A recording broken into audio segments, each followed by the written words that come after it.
មកបងប្អូនបាទយើងមានអាហើម95មួយទៀតហើយបាទតម្លៃ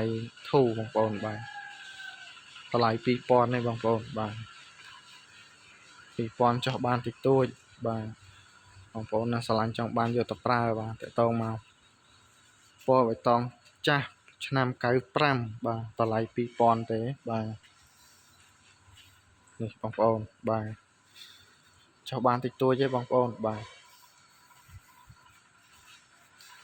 ឡាននៅស្អាតសមរម្យបងប្អូនបាទកង់អីស្អាតបាទក្នុងស្អាតបងប្អូនបាទបងប្អូនមើលបានបាទដបូលលើអីគេដេរហើយបាទពុកដេរហើយ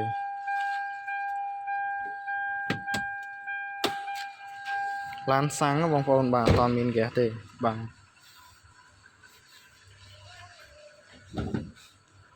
ឡាននៅស្អាតសមរម្យបងប្អូនបាទបងប្អូនអាចមើលបានបាទសាច់មុខអីស្អាតបាទ2000នេះបងប្អូនបាទបងប្អូនđangស្រឡាញ់ចង់បានតម្លៃធូរបាទតតងមក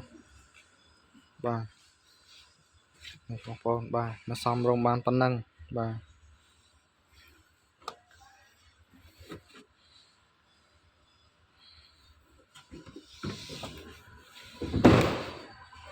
ស្រឡាញ់ចង់បានតតងមកបងប្អូនបាទឯកសារគ្រប់បាទលក់តែ2000នេះបាទពណ៌បៃតងចាស់